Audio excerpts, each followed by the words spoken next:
우리나라에서 이 닭고기로 유명한 이 하림이라는 닭고기 회사가 있습니다. 아마도 질 좋은 닭고기, 아주 대표적인 이 양계 산업을 통해서 아주 부흥했던 이 김영훈 대성그룹 회장이라는 분이 간증 집회에서 했던 얘기를 잠깐 알려드리겠습니다. 이 분은 11살 때 외할머니가 주신 병아리 10마리를 키우면서 자신이 앞으로 이런 일을 좀 해보면 좋겠다 이렇게 생각을 했답니다. 그런데 그가 열심으로 사업을 키우고 잘했었는데 2003년도에 공장에 큰 화재가 났고, 그리고 그해 또한 조류 인플루엔자가 와가지고 거래처가 다 끊어지고, 그리고 2년 연속 적자를 해가지고 회사가 거의 99% 부도가 난다 하는 위기의 상황에 직면하게 됐답니다.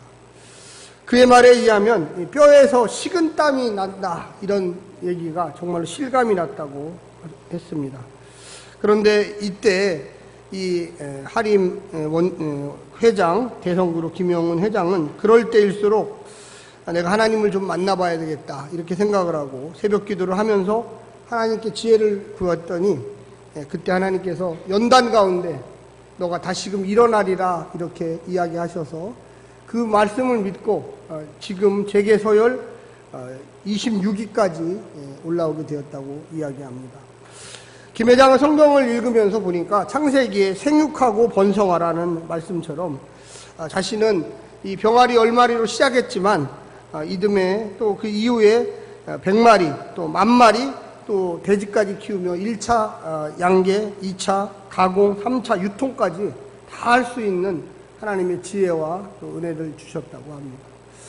우리가 인생을 살다 보면 좀 어려운 일들을 겪게 되고 또 그 일들이 과거에는 엄청난 성공을 거뒀는데 어느 순간 정말로 폭삭 망해서 다시금 길바다에 나앉을 정도의 어려움과 고통 가운데 있을 때 우리는 심한 우울증에 걸리게 되고 모든 사람들이 보기 싫어요. 얼굴도 보기 싫고 혼자 있고 싶고 방구석 귀신처럼 아무 데도 가기도 싫고 정말 내가 어떻게 해야 될까 고민을 하게 됩니다. 그것이 바로 우리 인생에 살다 보면 너무나 당연히 한두 번은 겪게 되는 과정이죠. 이럴 때 우리는 하나님을 더 절실하게 만나게 되고 또 그러면서 정말로 하나님은 살아계시구나, 또 하나님은 나에게 복 주시기를 원하시는구나, 이런 것을 깨닫게 됩니다.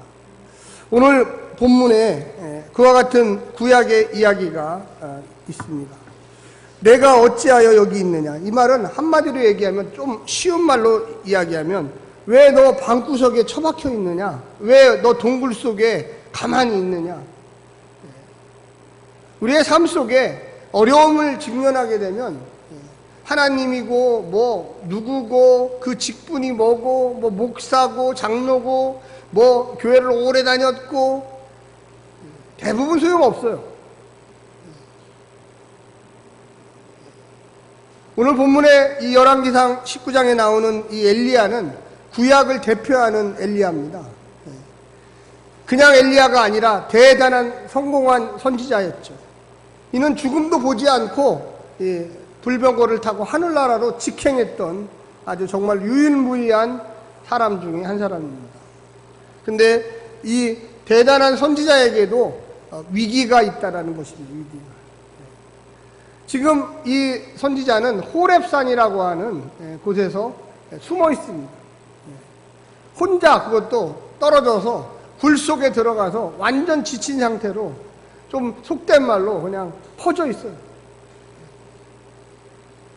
그럼 이 위대한 엘리야라는 선지자가 여기까지 오기 전까지 실패만 계속하고 왔느냐? 사실은 그렇지 않아요. 바로 전에는 여러분이 너무나 잘 아는 이 갈멜산의 대결, 이 바알과 아세라의 850명의 이 신도들과 또 선지자들과 이 정말로 하나님의 영적 파워 대결을 해가지고 850명들을 그냥 다 몰살시킬 정도의 어마어마한 능력을 발휘했던 사람입니다.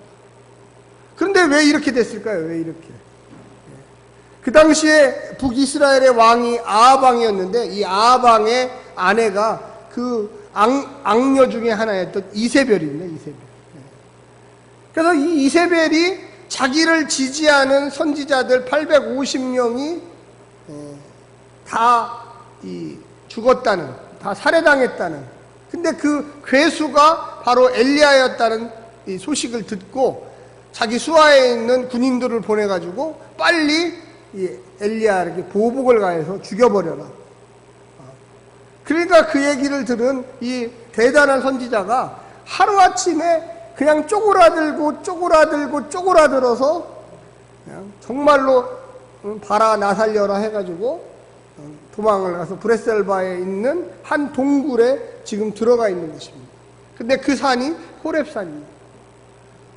우리의 마음의 본능 속에 있는 그 어떤 위험, 두려움 이런 거에 직면하게 되면 이 사람이 과거에 어떤 일을 했던지 무슨 일을 했던지 그런 거하고 아무 상관이 없어요. 그가 신앙이 좋았던지 위대한 일을 했던지. 하나님의 성도 여러분, 이때 우리가 하나님께 나와야 합니다. 아멘. 자, 한번 옆에 분한테 얘기해서 위기 상황일수록 도망가지 맙시다. 네. 한번 더 해보세요. 위기 상황일수록 혼자 있지 맙시다. 네. 여러분 잘 아시는 유명한 탤런트나 가수나 연예인들이 있잖아요. 영화배우나 이런 분들이 인기를 끌 때는 막 하늘 높은 일로 올라가요. 근데 그분들이 어느 순간에 대중들의 관심에서 싹 사라져버리면 다 방구석으로 들어가요. 그래서 그 과거의 영광을 못 잊어서 마약을 한다든지 온갖 이탈과 탈선, 그러다가 도박을 한다든지, 그래서 이 방송에 또 나쁜 일로 접하게 됩니다. 꼭 그렇게 유명한 사람, 이 엘리야처럼 또 이렇게 유명한 우상처럼 이런 사람들만 그러는 게 아니라는 거예요.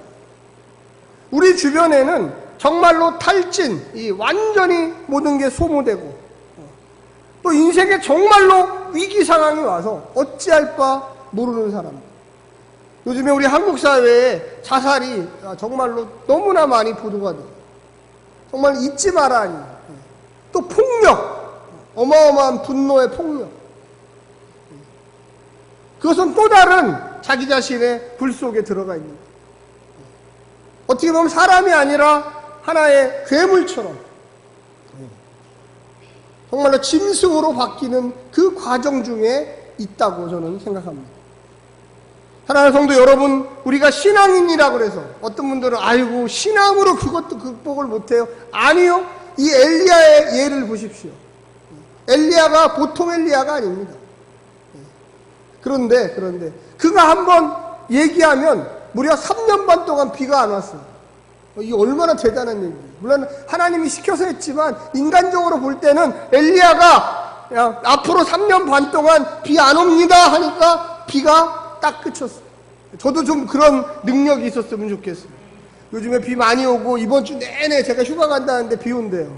그래서 너무 실망이에요, 사실. 비 좀 저도 한번 오늘 기도해가지고 쨍쨍 내려찌게 해주십시오. 근데 저는 그런 능력이 없어요. 근데 엘리야는 그런 능력이 있었다는 거예요. 얼마나 대단합니까?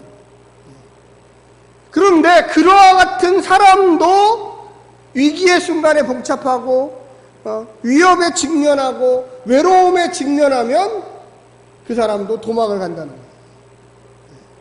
그래서 옆에 있는 분도 정말로 다 그와 같은 분이라는 걸 여러분 인식하시기를 간절히 부탁합니다. 그리고 저도 마찬가지예요. 저분은 대단한 사람인데 아니에요. 우리가 하나님 앞에 서면 누구든지 똑같아요. 옆에 분한테 한 번만 더 얘기해주면 당신도 홀로 있고 싶을 때가 있습니다. 네, 이게 중요해요. 이게 한번 우리 반대로 한번 다른 분 보면서 나도 외로울 때가 있어요. 아니 이걸 인식시켜주는 게 굉장히 중요해요. 여러분 평상시에 좀 연약해 보이고 약해 보이고 이런 사람들은 관심의 대상이 돼요. 저 사람 다리가 아프대. 저분 수술을 했대. 근데 건강해. 저 얼마나 건강해요. 그러니까 우리 목사님은 절대 안 아플 거야. 우리 목사님은 절대 안 외로울 거야. 이렇게 생각하면 착각이에요.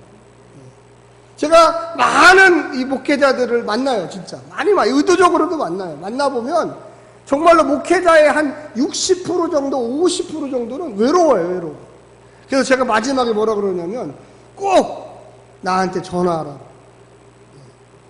꼭 어려운 일 있으면 정말로 인정사정 볼 거 없이 나한테 꼭 전화하라. 그리고 그 다음 얘기가 중요해요. 뭐라고 하냐면 나도 어려운 일 있으면 목사님에게 꼭 전화할게요. 그래요. 네. 여러분 옆에 분한테 한번 좀 해보십시오. 당신이 꼭 하세요. 저 보지 마시고 옆에 분 보세요. 당신이 어려울 때 나에게 연락하세요. 네. 다 그 다음 나도 어려울 때 당신에게 연락할게요. 네. 이게 지금 할 때는 뭐 그런 일이 있을까요? 목사님 그러죠? 아니에요. 여러분 여기 나오는 지금 이 엘리야의 모습, 우리가 볼 땐 왜 이렇게 이러지? 이렇게 훌륭하신 분이 왜 이렇게 주랭랑을 잘 치지? 훌륭한 사람, 또 주랭랑을 잘 치는 사람이 살 수 있는 거예요. 그거를 나무라면 안 돼요. 그거를 잘못했다고 얘기하면 안 돼요. 근데 그때 하나님을 만나게 되는 거예요. 여러분 오늘 9절 말씀 첫 번째 이야기가 뭡니까? 거기에 보면 이렇게 나와 있잖아요.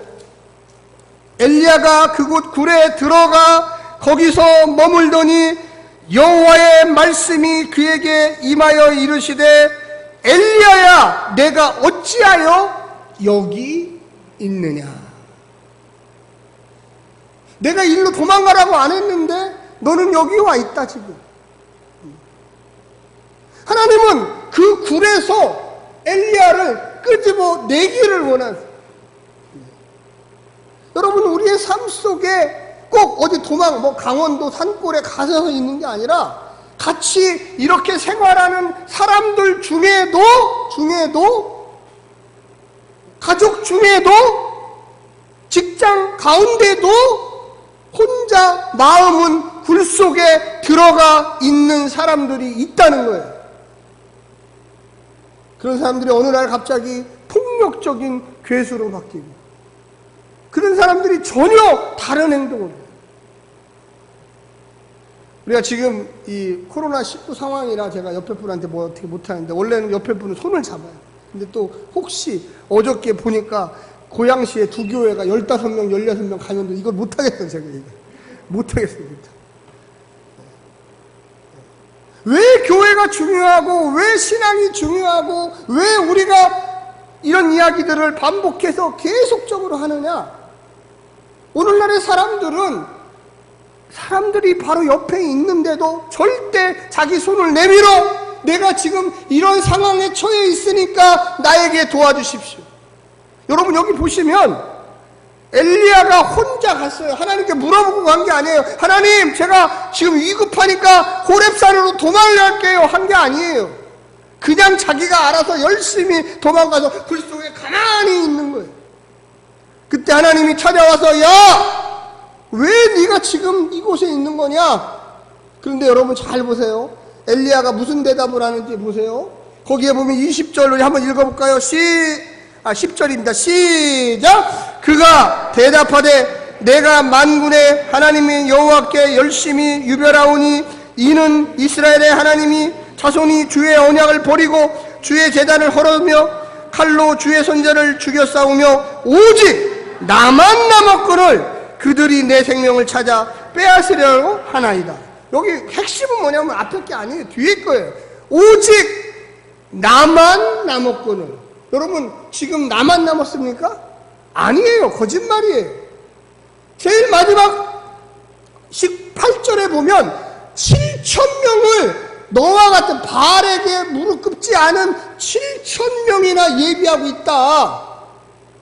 여러분 우리가 항상 내 중심적으로 나의 상황을 나에게 유리한 대로 해석합니다. 하나님, 나 혼자 남았습니다. 나 혼자 무엇을 합니까? 제가 아까도 처음에 얘기했지만 내가 어려울 때 옆에 사람에게 내가 어렵습니다. 나를 좀 도와주십시오. 내가 지금 마음이 좀 우울합니다. 이렇게 얘기할 수 있는 용기가 필요해요. 만약에 엘리야가 이 호렙산의 굴에 안 오면 어떻게 됐을까요? 하나님, 나에게 능력을 주십시오.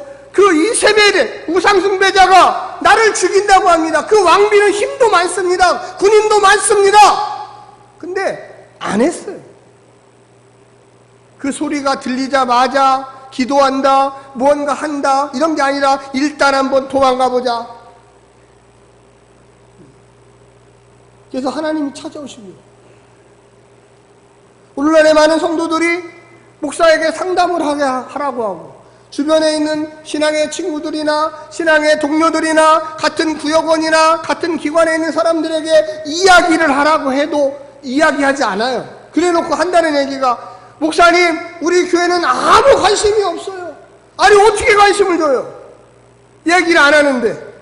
내가 외롭다고 그러고 힘들다고 그러고 뭔가 전화를 하라고 그러고, 제가 찾아가겠다고 전화를 몇 번씩 하고 밤에도 하고 낮에도 하고, 교회를 나오라고 하는 게 아니라 목사를 만나야 된다고 얘기하는데 자꾸만 코로나19가 끝나면 교회를 가겠다고. 그게 아니라니까요. 착각, 자기 멋대로 해서. 네가 왜 여기 있냐 그러니까 저 외롭고 저 무섭고 지금 아합의 부인 이세벨이 나를 죽이려고 그러고 나 혼자 남았습니다. 아무도 없습니다. 그들은 다 우상숭배자들입니다. 저는 도대체 어떻게 해야 됩니까?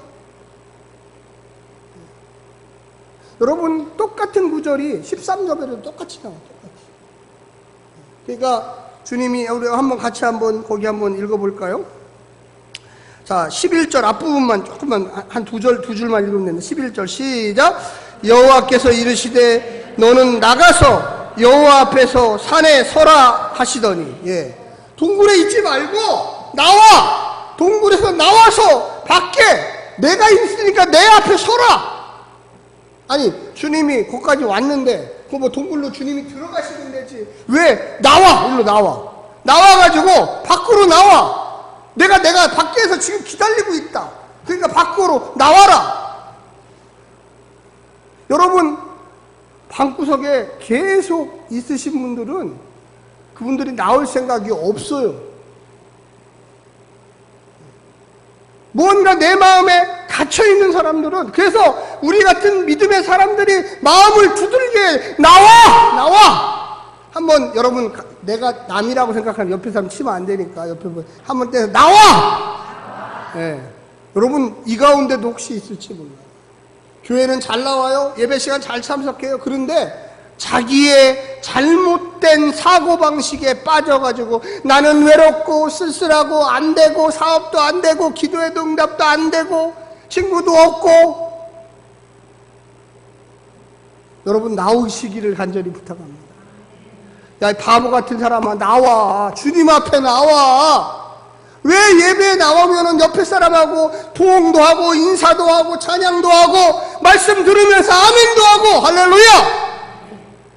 그냥 그 꼬다는 보리자루처럼 그냥 멍 하고 있다가 예배 시간 끝나면 그냥 휙. 제가 뭐 그냥 심심해서 따라서 하라고 그러고 심심해서 옆에 사람하고 인사하라고 그러고 심심해서 그런 게 아니에요.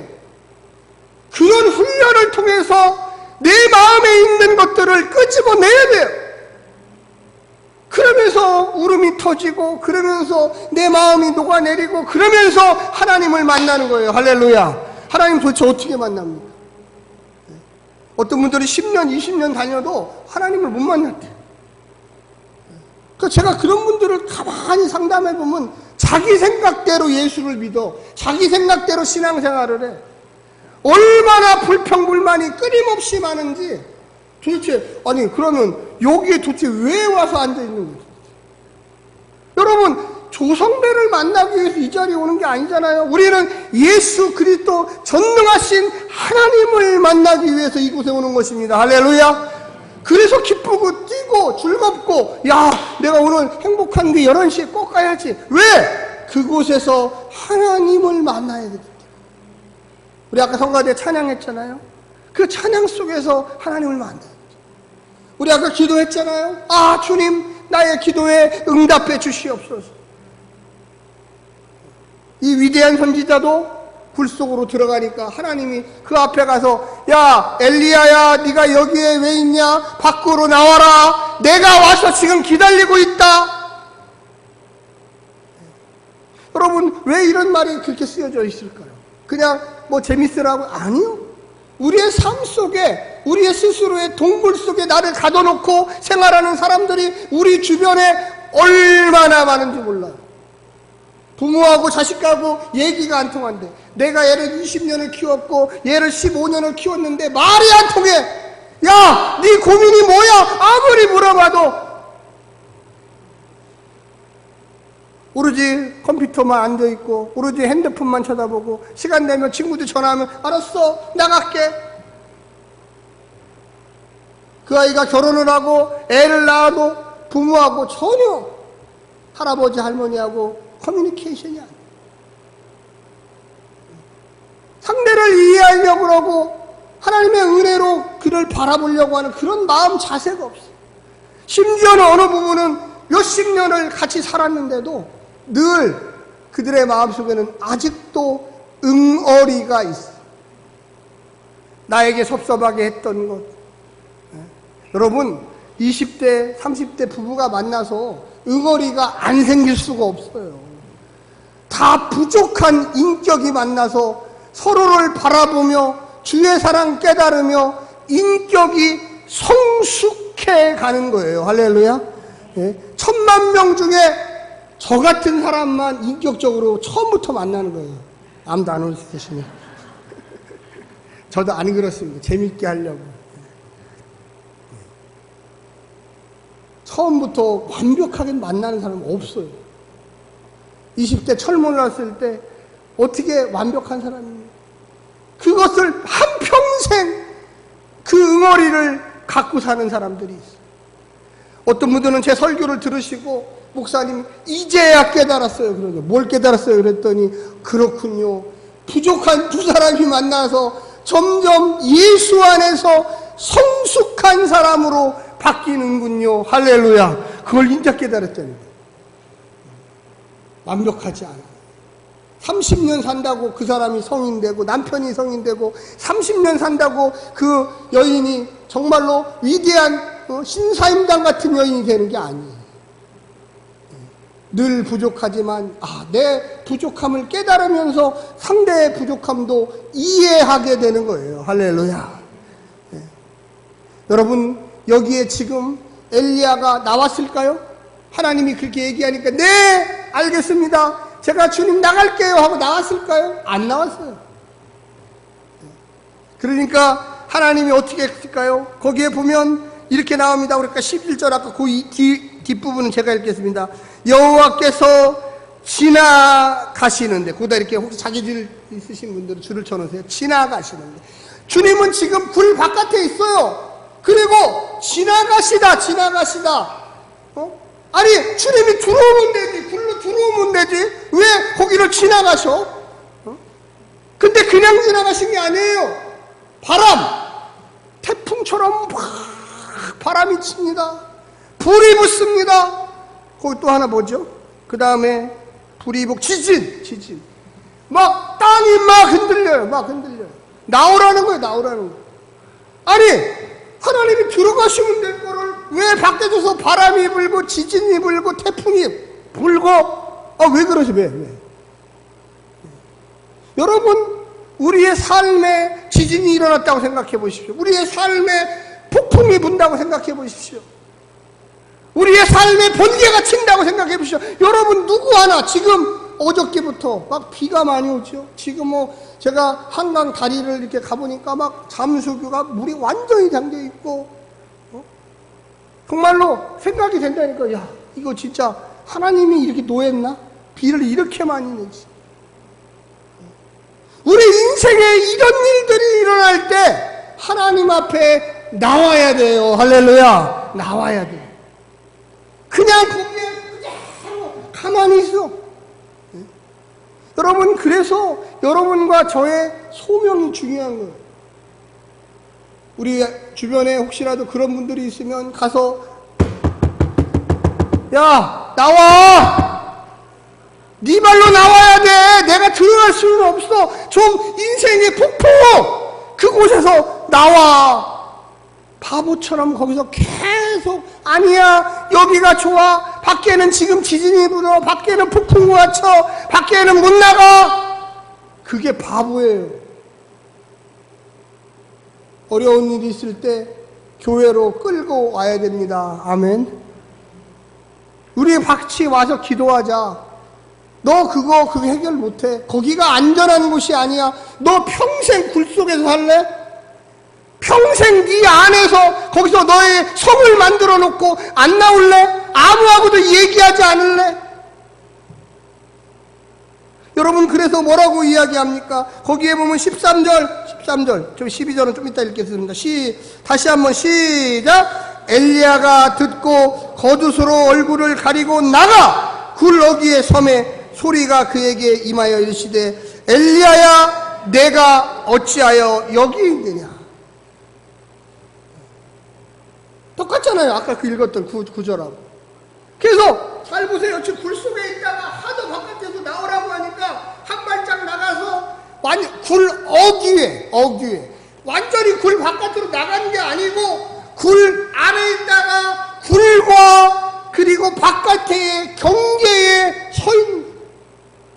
그것도 왜 그렇게 서 있었냐? 12절 마지막 절에 보면 이렇게 나옵니다. 제가 읽겠습니다. 12절 마지막 부분에 계시지 아니하더니 불 후에 세미한 소리가 있는지라. 거기도 자기 성경책이신 분들은 거기다가 줄을 딱 치면서 세미한 소리, 그리고 가로치고 뭐라고 써놓냐면 침묵 이렇게 써놔요. 침묵. 이게 히브리어에서 잘 번역이 안 되는 부분인데 거기다가 침묵 이렇게 쓰기가 뭐하니까 그렇게 번역을 합니다. 불과 지진과 폭풍우 막 어지러워요. 그런데 그때 갑자기 내 마음속에 깨달음이 있는 거예요. 이 바보 같은 인간아, 네가 하나님의 종인데 네가 왜 여기 있냐? 밖으로 나가야지. 이게 여기 세미한 음성으로 들렸다고 하지만 그 이야기는 히브리어의 원어의 침묵이에요. 침묵. 아무 소리도 없는 거예요. 여러분, 바깥에가 완전히 이 폭풍우나 불이나 할 때 우리는 딱 한 사람밖에 기억이 안 나요. 하나님 기억나요. 할렐루야. 딴 사람 기억 안 난다니까요. 거기서 어머니가 기억나고 아버지가 기억나고, 영화에서 나오는 얘기인데 진짜 그런 일을 경험하면 하나님밖에 기억 안 나요. 여기서는 그래서 세미한 소리라고 그렇게 표현을 했어요. 깨달음이 온 거예요. 이 바보같이 내가 왜 여기 있지? 내가 850명하고도 싸워서 이긴 사람인데, 내가 말 한마디 하면 피가 안 왔던 사람인데 내가 왜 여기 있지? 하나님이 너 왜 거기 있냐고 아까 얘기했지. 내가 나가야지. 그래서 한 발짝 뛰어서 그 어귀에 굴과 바깥에 그 사이에 문에 딱 쓴 거예요. 그때 하나님이 왜 거기 있냐? 더 나와라. 완전히 나와라. 여러분, 우리가 사람을요, 이 상담을 해보면 참 어려운 게, 이 겉으로의 문제가 있는 사람, 여기서 팔이 하나 부러졌다, 무슨 뭐 상처가 났다, 병원에 데리고 가서 꼬매면 돼요. 치료하면 돼요. 부목을 대고 오랫동안 묻혀놓으면 붙어요. 마음은 안 그렇더라고요. 마음은 자기가 뛰쳐나와야 돼요. 아무리 손을 잡고 제발 이러지 마, 안 돼요. 자기 스스로 생각해. 내가 무엇을 잘못했을까? 내가 무엇이 잘못했을까? 제가 귀신 들린 사람을 몇 번 고쳐본 적이 있어요. 제가 제일 많이 하는 방법 중에 하나가 뭐냐면, 자, 정신 차리고 날 좀 봐요. 이렇게 저를 봐요. 저보다 나이는 많으시지만 귀신의 역사가 세니까 반말을 하겠습니다. 죄송합니다. 저 따라서 하세요! 깜짝 놀라요. 따라서 하세요. 처음에 안 해. 계속 반복해서 따라서 하세요. 따라서 하세요. 그러다가 어느 순간에 그러다가 어느 순간에 자, 주기도문 100번 해오세요. 내 앞에서 한번 해보세요. 근데요, 억지로 따라서 하니까 그 마음에 있던 악한 영들이 막 혼란을 일으키고, 막 폭력적으로 바뀌고, 막 물건을 집어 던지고 하지 말라고. 그 마음에 악한 영들이 그를 잡아서 어떻게. 그래서 제압하고 제압해서 나중에 완전히 힘이 빠지면 내가 왜 이렇게 했는지 몰라요. 그런데 제가 알았어요. 내 마음을 봤습니다, 목사님. 내 마음이 어떤 상태인지 알았어요. 내 마음이 얼마나 공고하고 힘들고, 그런데 그 안에 목사님이 따라서 해야로 했던 그것이 씨앗이 떨어져 서서히 나의 마음을 중심을 잡게 하고 싸움을 일으켜서 막 갈등하게 하고, 그러다가 점점 그 악의 세력들이 없어져. 왜 예배가 중요하고, 왜 말씀 듣는 게 중요하고, 왜 우리의 이 생각 속에 하나님의 능력을 계속적으로 공급하지 않으면 어느 순간 여기에 나오는 것처럼 문 어귀에 서 있어요. 똑같이 대답해요. 그리고 네가 왜 여기 있냐? 하나님, 저는 외롭고요, 두렵고요, 나 혼자고요, 나 혼자밖에 없어요. 전부 다 나쁜 놈들만 있어요. 거기 제가 14절을 한번 읽어드리겠습니다. 그가 대답하되 내가 만군의 여호와께 열심히 유벌하오니 이는 이스라엘의 자손이 주의 언약을 버리고 주의 제단을 헐며 칼로 주의 선지자를 죽였음이오며 오직 나만 남았거늘 그들이 내 생명을 찾아 빼앗으려고 하나니. 똑같은 거예요. 앞에 아까 읽었던 거하고 10절하고. 여러분 잘 보십시오. 지금 동굴 속에서 동굴 어귀까지, 문 앞에까지 나왔어요. 나왔는데도 아직 마음은 안 바뀌었어요. 제가 오늘날 우리 성도들을 많이 상대해보고 상담도 해보고 초신자들도 상담도 해보고 10년, 20년 다니신 분들 상담해보는데 아직까지도 자기 논리를 버리지 못하고 아직까지도 자기 굴 속에 반쯤만 나와 있어요. 한 발은 아직도 굴 속에 있고 한 발만 하나님 앞으로 나와 있어요. 여러분 완전히 나오시기를 좀 부탁드립니다. 할렐루야. 완전히 나오셔야 돼요. 아까도 얘기했지만 주여 이 마음, 이 악한 마음 아직도 굴 속에다가 하나 무언가 들여놓고 있다가 무언가 여차하면 다시 굴 속으로 들어가려고 하는 그 마음 버리게 해 주시옵소서. 그래서 하나님이 보다 안 돼서 이거 큰일 났네. 야, 내가 너한테 미션을 주겠다. 그래서요, 교회 일을 같이 해야 돼요. 그래서 하나님이, 야, 내가 3가지 일을 하겠다. 야, 아람의 왕 하사엘, 앞으로 왕 될 건데 네가 가서 기름 부어라. 그리고 북이스라엘의 왕 예후에게 가서 기름을 부어라. 그리고 너를 이을 제자 엘리사에게 기름을 부어라. 일을 맡기는 거예요. 제가 아까도 말씀드렸지만 가장 좋은 게 뭐냐? 한번 따라서 해줘. 따라서 하는 거다. 크게 해보세요. 따라서 하는 거다. 내가 강제로 따라서 하라고 그랬잖아. 따라서. 목사가 일을 시키는 게 무슨 목사 좋으라고 일을 시킨다고 착각하지 마세요. 성도들 좋으라고 일 시키는 거예요. 할렐루야. 네? 여러분의 자녀가 나이가 30 된 여자가 분이 있는데 딸이 있어요. 라면도 하나 못 끓인다. 그러면 여러분의 딸을 여러분 잘 키운 거예요? 잘못 키운 거예요?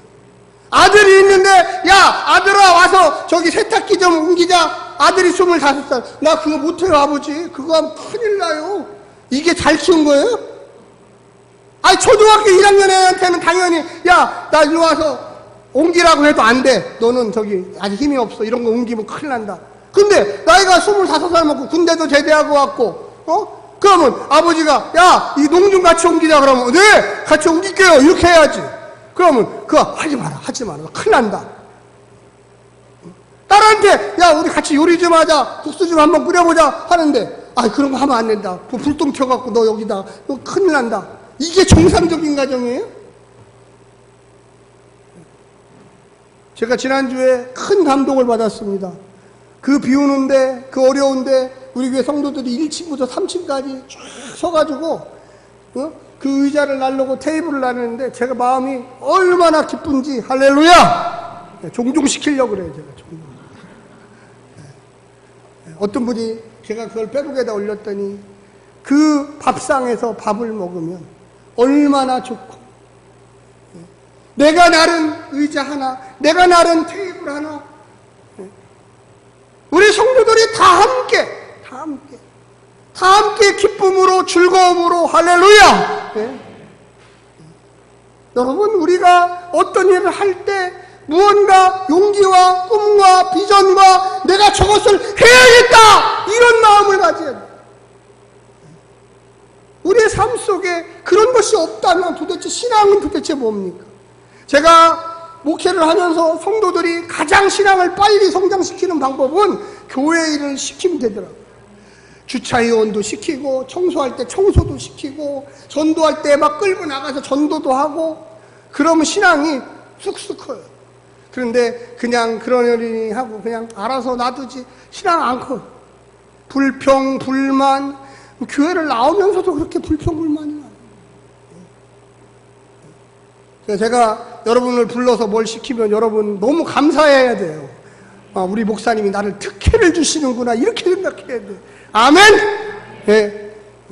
근데 꼭 그러시더라고. 목사님 오늘 바쁜데요. 그러면 특혜는 날아간 거예요. 특혜는. 여기서 그래서 하나님이 이 엘리야에게 새로운 미션을 준 거예요. 너 끝난 거 아니다. 너 소명 끝난 거 아니다. 이 세 가지 일 다 해야지 네 일을 마치는 거다. 그리고 너 잘못 생각하고 있어. 너만 남았다고? 너 말고도 7,000명이 있어. 바알에게 우상 숭배하지 않은. 착각하지 마. 한번 옆에 한번 얘기하세요. 착각하지 마세요. 큰 소리를 하세요. 착각하지 마세요. 네, 하나님 일을 안 하면 다른 사람한테 넘어가요. 네, 넘어가요. 네. 주님이 일 맡길 때, 그렇군요. 내가 쓸모가 있군요. 아직 우리 하나님의 일에, 하나님 나라 복음 전파에 쓸모가 있군요. 제일 마지막에 제가 읽고 마치겠습니다. 거기에 보면 18절에 그러나 내가 이스라엘 가운데 7,000명을 남기리니 그 다 바알에게 무릎을 꿇지 아니하고 다 바알에게 입맞추지 아니한 자리라. 여러분, 나만 혼자 힘든 거 아니에요? 나만 혼자 어려운 거 아니에요? 다 어려워요. 그런데 이 어려움이 하나님을 만나고 하나님을 체험하고 하나님의 소명을 감당하는 일에 나를 사용해 주신 그 하나님께 영광을 돌리시기를 간절히 부탁드립니다. 하나님은 늘 물어보세요. 나와! 네가 거기 있을 때가 아니야. 너는 할 일이 있어. 너에게 맡길 일이 있어. 그때 주님 알겠습니다 하고 이 엘리야는 나왔어요. 우리 행복한 교회 모든 성도들이 어렵다, 힘들다, 낭망스럽다, 아니요. 그때일수록 나오십시오. 나와서 주님을 만나시기를 간절히 부탁드립니다. 기도하겠습니다.